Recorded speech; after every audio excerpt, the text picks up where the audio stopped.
Hey, beautiful butterflies! Before we begin our episode, I want to let you know about what I'm doing in 2025 together with a community of Christian women who are ready to go deeper with me in their own self-development journey. I'm planning to read 12 powerful books, study the Bible with fresh eyes, teach classes, and hold discussions on everything I'm personally learning and processing in my own life.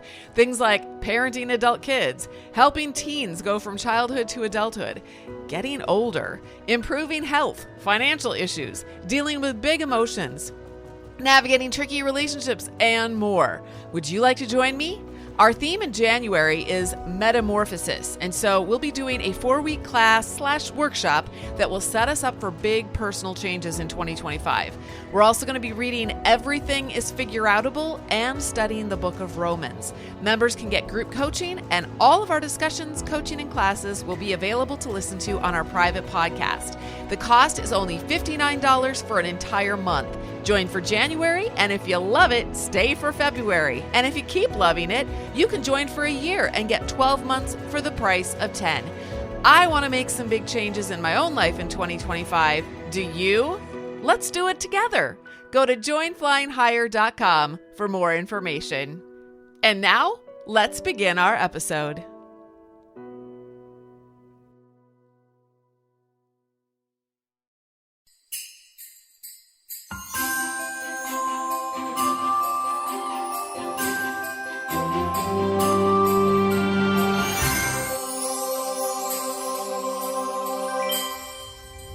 Hi, this is Natalie Hoffman of FlyingFreeNow.com, and you're listening to the Flying Free Podcast, a support resource for women of faith looking for hope and healing from hidden emotional and spiritual abuse.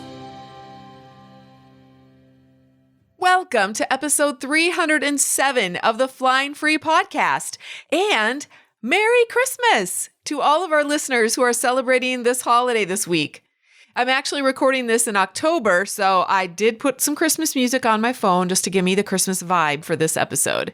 I'm going to make this short and sweet so that you can get on with your day and your festivities and whatever they hold for you. I just want to share a few thoughts about our nose and our sense of smell and relate that to Christmas. I think it's pretty easy to make that connection, as well as memories, both good and bad. But first, I want to tell you a story. For over 10 years, I ran a cold process soap company. I made the soap with my own 2 hands in my own kitchen. I was making 4 loaves a day, like big, huge, long loaves, by the time I sold my business. And I would only use essential oils to scent my bars. And our entire house smelled like essential oils. Imagine that many years of making soap every day. Well, that smell was in our walls, it was in our carpeting, it was in our clothes, it was in our furniture. When people would come over, they would exclaim over the scent of our home, and they would always tell me how much they loved it. They could always smell whatever bars I had whipped up on that particular day, because those would have the strongest smell, but there was also this ongoing blend of all the essential oils that I used, and I used every single one you could possibly imagine. Some people told me, oh, it smells just like an Aveda shop, or it smells just like a candle shop. But the smell wasn't just in our home.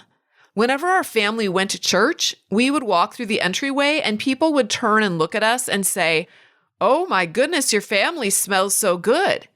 Or I would pick up a child from Sunday school class and they would exclaim over how good that child smelled. I had to take their word for it because I didn't know. I couldn't smell it. My family and I were living in the smell, and so we could no longer smell it. Now, I had heard of people who live near really stinky manufacturing plants and how they can't smell it after a while. Well, our noses also became immune to that smell until we could no longer detect it. Here's the thing, not everyone liked the way we smelled. I remember one time returning a pillow to a furniture store. I had purchased it thinking that it would go with the couch that we had, and it had been sitting in our home for about 48 hours, and I realized this is not the pillow for me. But in that time, it had collected the smell of our home, which also was unbeknownst to me. So when I brought it back to the store, the returns clerk was visibly upset by the smell of the pillow. She told me she couldn't take it back because it smelled so terrible. She said, "It reeks like patchouli." Now, it's true that I did use patchouli in one of our soap bars, but I was horrified to think that I would smell like patchouli or that pillow smelled like patchouli. Because patchouli, if you've never smelled it, you should just know it is definitely an acquired taste. It was a popular essential oil back in the 1960s and 70s during the flower children days. Everyone wore patchouli, and a lot of people love patchouli. I actually don't hate it. I also don't love it, but some people really, really hate it. And some people really, really love it. Another time I was checking out my groceries and the clerk said, "Oh my word, can you smell that horrible smell? Ugh, I wonder where it's coming from. I just want to puke. It's absolutely god awful." I was so embarrassed. Of course, I could not smell it, but I knew exactly what she was talking about. I just smiled and acted like I didn't know what was going on and took my groceries and got out of there quickly. I didn't know what any of these people were really talking about. I could only take their word for it. But then I got divorced, sold the soap business, and I moved into a new house. Well, I mean, it wasn't a new house, but it was a new house to me. I remember the first time that I went to pick up my boys from their dad's house. They had been at their dad's house a few days. They got in the car when I picked them up, and the entire car immediately filled with this strong odor that I could not describe, but it was truly awful to me. Interestingly, it smelled familiar, and it brought back overwhelming feelings also of sadness and loss. So even though I had grown unaware of the smell while I was living in it, my brain and body were so familiar with it that I recognized it when they got in the car then. But also, I didn't like it. You know, it's been 7 years now at the time of this recording since I was divorced. And every time I pick my boys up from their dad's house, I can smell that smell on their clothes. That house carries that scent to this day. Sometimes I'll open up a bin that was in storage that had, like storage items that were brought over from that house. I think I've pretty much opened all of them by now, but I remember opening up those bins for the first time. And the scent that would waft up from the bin was just overwhelming. So what's my point in this story? Well, we could draw this analogy. First of all, when we're living in an abusive environment, we can become numb to it. It can seem normal to us, even though it is so very not normal. Sometimes women will make comments in our private Flying Free Kaleidoscope forum about what they're experiencing, and the way that they say it or word it will give the impression that they think it's not that big of a deal. But now, when I read some of those comments, I see just how horrifying it is because I've been in a normal relationship for 7 years. So now I know what normal actually looks like and feels like. So when I smell something that's not normal, it reeks. You guys, I think many of our religious environments stink. But we think they smell good. I remember going to church and thinking, yeah, we are the fragrance of Christ here at this church. We think we smell like an Aveda shop. But when people from these environments who've been programmed in certain ways go out into the world to interact with people who are hurting, or sometimes we're like those people in the Bible, those priests in the Bible who just walk right past the wounded Samaritan. Or no, it wasn't a Samaritan. It was, what is that story called? The story of the neighbor who got beat up, and then the Samaritan actually saves him. Anyways, when we're kind of like those priests that just walk by, we don't even care about those who are hurting. I mean, Jesus told that story for a reason. And notice how Jesus used religious people that were walking by and not caring about the person that was beat up. And then he used the Samaritan in the story back in those days was like the untouchable. And the Samaritan was the one who actually helped the man who was beat up. So Jesus was making a really important point, and I think that point could be made to this day. When we are going out into the world and we think that we smell great, but we're interacting with people whose lives are crumbling around them, we can see that some of us in these religious environments, we've lost the plot, you guys. These people are unaware that they really are no longer the fragrance of Christ, but a stench, literally a stench to the world around us. Yes, it is sad to say this, but many people who call themselves Christians are very stinky in their thoughts and behaviors. And to them, it seems like they smell amazing and that they're making a difference in the world. And they're just going out and, bringing people to Christ or whatever they think they're doing when they're actually turning away so many people from Christ by their lack of true love and acceptance and true willingness to help. So today is a day that we often think of in terms of things that smell good, right? We think of smells like spiced cider or, the fir needles that are on our Christmas tree, or gingerbread, or even a roaring fire has a particular smell. And these smells can bring back beautiful memories, and they can also bring back painful memories. So I don't know where you're at today. Maybe you're going to be gathering with a large family, and maybe the biggest issue that you're going to be having today is just navigating an emotional minefield, with those certain people that that are in your family. I think everyone has people like that in their family. Or maybe you're just going to be gathering with one or two of your children by yourselves in a small apartment, making the most of what little you have. Maybe you're going out with friends because your family has rejected you. Maybe it'll just be you and an emotionally abusive husband, and you'll need to be working hard emotionally, expending your energy to placate him just to keep the peace for this day. And maybe you'll feel like you failed by the time you crawl into bed. Maybe you're going to be all alone today, wondering how in the world you got here and how you're ever going to get to the other side. For me today, my ex-husband has our kids on Christmas Day.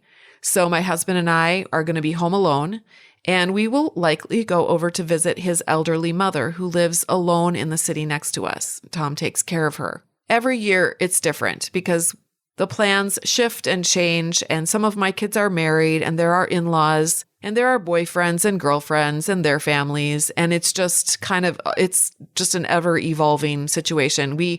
Our traditions are non-tradition. We don't really have any consistent traditions anymore. So every year it's kind of an adventure just to see, wonder what Christmas is going to look like this year. But every year we need to make a choice about what we want this season to mean for us and what we want this day to mean for us, because we're going to be celebrating our Christmas on a completely different day. It won't be on Christmas Eve and it won't be on Christmas Day. It'll be a completely different day this year. At the time of this recording, I don't even know what day it's going to be. But we have to make a choice about what we want it to mean for us, whether we get to be with our family or not, or whether we get to be with all of our family or not. Will all of our family be able to get together? We kind of always, maybe as Christian women, we thought in terms of, when I grow up, it's going to be, everyone's going to come to the home of grandpa and grandma, and everyone will be together every Christmas, and it'll just be like that until the day I die on my deathbed of old age, and everyone will gather around me and rise up and call me blessed on my way to eternity.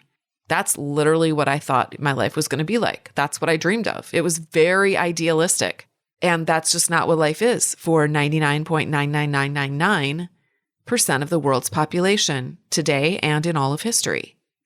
So I'm not sure where I got that idea, but I did. What I want us to do now before we go is just to reflect on that very first Christmas, when a baby boy was born into poverty from a mother who had not been wed when she conceived him. That was the perspective of everyone around them. Nobody wanted them. The only ones who believed them were a few poor shepherds who had no influence and no power. And then what followed after that momentous birth that we hear and celebrate at Christmas? You know what came after that? Years and years and years and years of nothing but hard work and the mundane day in and day out of life on planet Earth, eking out a survival. That's it. I often wonder, how did Jesus smell to those around him during those years? I'm not talking about his body odor, okay? I'm talking about the scent of his personhood. I believe it was probably very attractive, very pleasant. I believe the people around him probably felt safe and warm, like he was home to them. And I believe this, that his spirit lives today within you, carving out that same safe, warm, and home-like scent within your own heart. Whether you are sitting in the middle of a crowd of people in front of a feast on a table, or sitting by yourself in a wooden chair at a cold table with a stale sandwich to keep you company. Your external circumstances are what they are. But you are something different altogether. We are powerless most of the time as to what our external circumstance is going to look like from any given day to day or year to year. But deep inside of us is a space, a sacred space, where we can co-create with Jesus Christ a fragrance of love. And that love must start with love for the little me that lives within us. You are not alone today.